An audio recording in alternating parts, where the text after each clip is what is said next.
At 0647 a.m., 6 low-flying contacts appeared on radar heading directly for the Pacific Sovereign, a U.S.-flagged supertanker carrying 2 million barrels of crude oil through the narrowest choke point on Earth, the Strait of Hormuz. 3 were fast attack boats. The other 3 were Shahed 136 kamikaze drones, skimming 15 feet above the waterline to avoid detection. The 28 American and Filipino crew members on board had no weapons that could stop any of them, and the nearest U.S. warship was 9 nautical miles away. In the next 14 minutes, the IRGC would learn exactly how far 9 nautical miles actually is when the United States Navy decides to close the distance. The Pacific Sovereign was 4 hours into its transit of the strait, loaded with enough crude oil to fill roughly 12 million car tanks, about $240 million of cargo crawling through international waters at 14 knots. She was one of 11 tankers that had entered the strait that morning, part of the daily parade of vessels that carries roughly 20% of the world's oil supply through a waterway barely 21 miles wide at its narrowest point. For the IRGC, every one of those tankers was a slow, fat, defenseless statement about Western dependence on a body of water that Iran considers its front yard, and today they intended to make an example out of one. The IRGC's Naval Special Forces had been rehearsing tanker interdiction scenarios for years. The playbook was well known. Fast boats swarm, drones provide overwatch and suppress any resistance. Boarding teams go over the rail, and by the time the world reacts, you have a hostage situation that takes months to unwind. They'd done it with the Stena Impero in 2019. They'd done it with the Advantage Suite in 2023. Same formula. Surround, board, present the world with a fait accompli, and let the diplomats argue about it while your footage plays on state television. But this time, the IRGC had added something new. 3 Shahed 136 drones, the same cheap, expendable kamikaze platforms that had been hitting Saudi oil facilities for years. These weren't for surveillance. Each one carried a 40-kilogram warhead designed to punch through steel and start fires that no crew could fight with handheld extinguishers. The plan was elegant in its brutality. Drones hit the tanker first, start fires, create chaos. Then the boats move in under cover of the smoke and confusion, board what's left, seize the crew, and add an environmental catastrophe to the leverage. 2 million barrels of burning crude oil in the Strait of Hormuz would send oil prices into orbit, and every news network on Earth would lead with the footage. But for the plan to work, the IRGC needed to finish before anyone with real firepower showed up.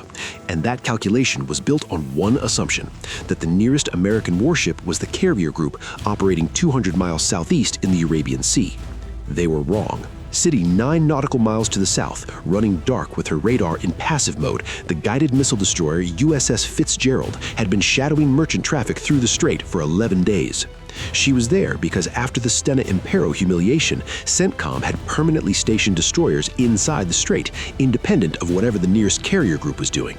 The Fitzgerald's captain, Commander David Hale, had standing orders that were remarkably simple. If anyone threatens a U.S.-flagged vessel in the strait, you don't call Washington, you act. At 0647 a.m., the moment those radar contacts appeared, 2 things happened simultaneously. The Fitzgerald went to flank speed, her 4 General Electric gas turbines pushing 9,300 tons of warship to over 30 knots, and her embarked MH-60 Romeo Seahawk helicopter, already airborne on a routine patrol 8 miles to the east, banked hard and accelerated toward the Pacific Sovereign at 150 knots. The Seahawk would arrive in under 4 minutes, the destroyer in roughly 14. The IRGC had given themselves a 15-minute window.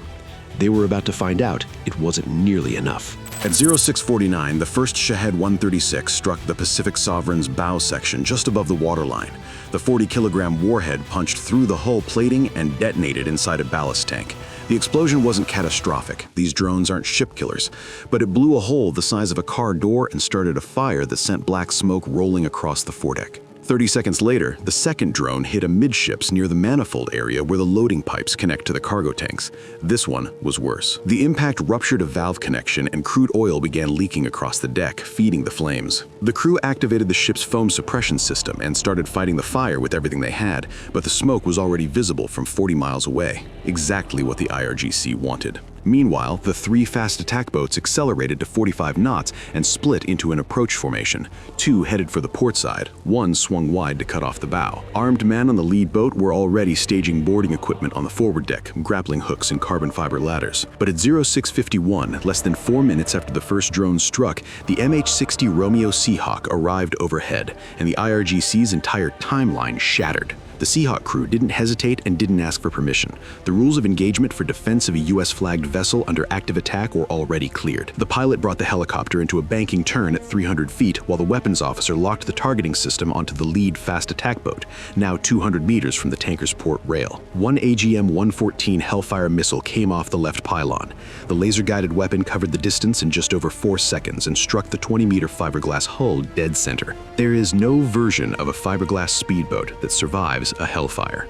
The boat disintegrated. Debris and spray erupted outward in a circle, and where a boat carrying 8 armed men had been was now just churning water. The second boat, the one running down the port side, caught .50 caliber fire from the Seahawk's door gunner as it tried to veer away. The rounds punched through the hull and engine housing, shredding fiberglass like wet cardboard. The boat lost power and began taking on water immediately. The crew, 5 IRGC naval commandos, abandoned the sinking craft and went into the water. 2 down, 1 still running. At 0653, the third Shahed 136, the last drone in the swarm, made its terminal dive toward the Pacific Sovereign's bridge superstructure.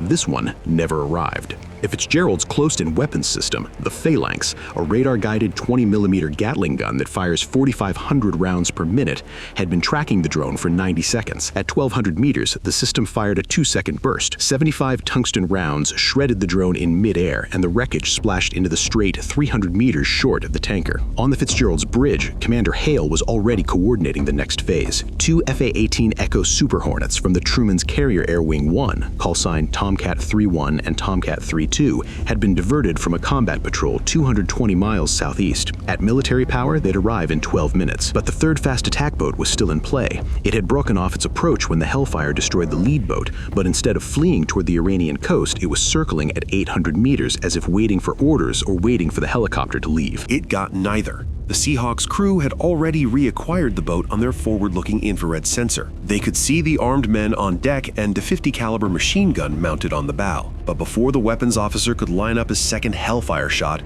the boat's commander apparently received new orders. The boat opened its throttle and turned northeast toward Iranian territorial waters at maximum speed, 48 knots, throwing a rooster tail of white water behind it. The Fitzgerald was now 6 nautical miles out and closing. Commander Hale made a decision that would define the engagement. He ordered the ship's Mk-110 57mm gun to fire a disabling burst ahead of the fleeing boat. Not a warning shot across the bow, a precise, calculated volley designed to hit the water 50 meters in front of a boat doing 48 knots. The 57mm gun put 4 programmable rounds into the water in a tight spread. The effect was immediate. The boat's driver, seeing explosive waterspouts erupting directly in his path, swerved hard to starboard. The violent turn at that speed caused the boat to roll nearly onto its beam, and the engine stalled. The boat sat dead in the water, 6 nautical miles from the Iranian coast as the Fitzgerald closed in. Within 30 minutes, the boat's crew of 6 had been taken aboard the destroyer. They were later transferred to Bahraini naval authorities. By 0715, the Super Hornets were overhead. The fires on the Pacific Sovereign were under control,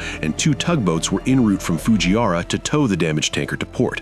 All 28 crew members survived. The crude oil leak was contained before it could become an environmental disaster. Within 90 minutes of the attack, West Texas Intermediate crude futures spiked 8%, adding $7 to the price of a barrel. Insurance rates for Strait of Hormuz transit tripled overnight, but the strait stayed open, and intelligence recovered from the disabled fast attack boat, including encrypted communications equipment and mission planning documents, revealed something the IRGC never intended the United States to see. The attack had been timed to the hour to coincide with the opening session of OPEC Plus emergency talks in Vienna. Iran wanted footage of a burning American tanker playing on every screen in that conference room when the Saudi delegation sat down. They wanted the world to see that Iran could shut off 20% of the global oil supply anytime it chose, and that no amount of American warships could prevent it. Instead, the footage that played showed a Hellfire missile erasing an IRGC speedboat, a Phalanx gun swatting a drone out of the sky, and a U.S. destroyer running down the last boat before it could reach home waters. The IRGC had spent months planning an operation designed to prove America couldn't protect the strait. In 14 minutes, the United States Navy proved the opposite. If you found this video fascinating, make sure to subscribe and check out this video on screen for another incredible story.